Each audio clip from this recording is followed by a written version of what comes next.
Assalamualaikum warahmatullahi wabarakatuh. Perkenalkan, nama saya Lina Yulistian. Saya bekerja pada instansi SMA Negeri 15 Bandung. Pada kesempatan kali ini, saya akan memaparkan materi mata pelajaran PPKN kelas 12 mengenai bab 2, Hakikat Perlindungan dan Penegakan Hukum. Materi yang akan kita pelajari pada bab hakikat perlindungan dan penegakan hukum diantaranya 1. Konsep perlindungan dan penegakan hukum. 2. Pentingnya perlindungan dan penegakan hukum.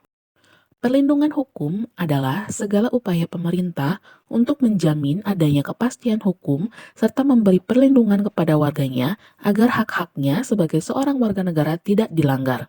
Dari pengertian ini, maka perlindungan hukum memiliki 4 unsur, diantaranya 1. Adanya perlindungan, 2. Jaminan kepastian hukum, 3. Berkaitan dengan hak-hak warga negara, 4. Adanya sanksi.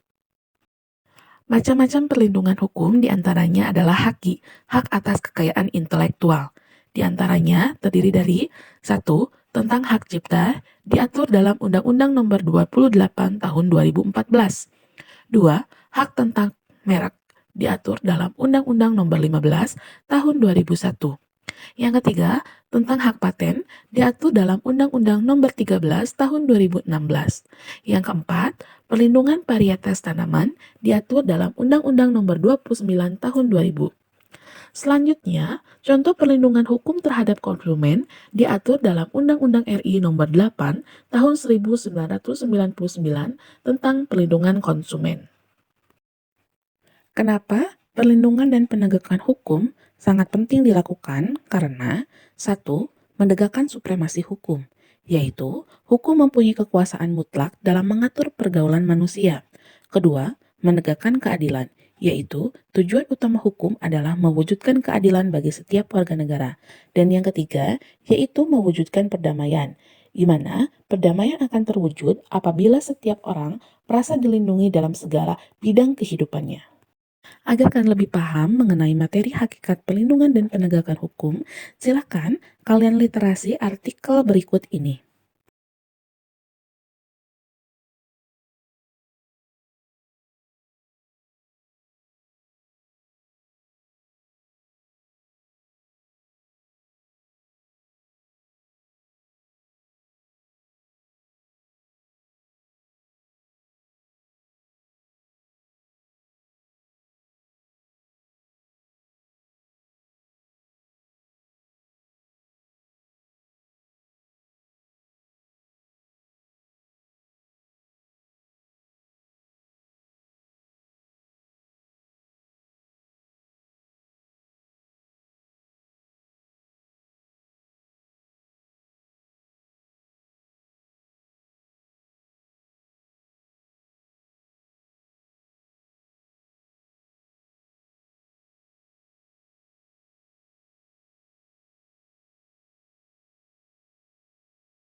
Setelah kalian meliterasi artikel tersebut, lakukanlah analisis terhadap pelaksanaan hukuman mati terhadap pelaku kasus narkoba dengan meninjau hal-hal sebagai berikut.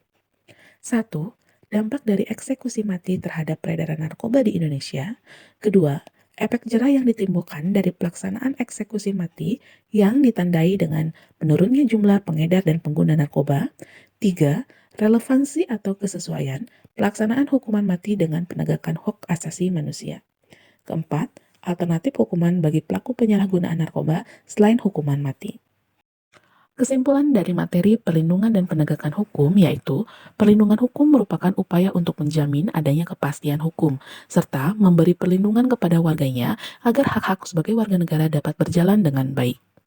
Demikian penjelasan materi mengenai hakikat perlindungan dan penegakan hukum. Semoga kalian bisa memahami materi ini. Terima kasih atas perhatiannya. Assalamualaikum warahmatullahi wabarakatuh.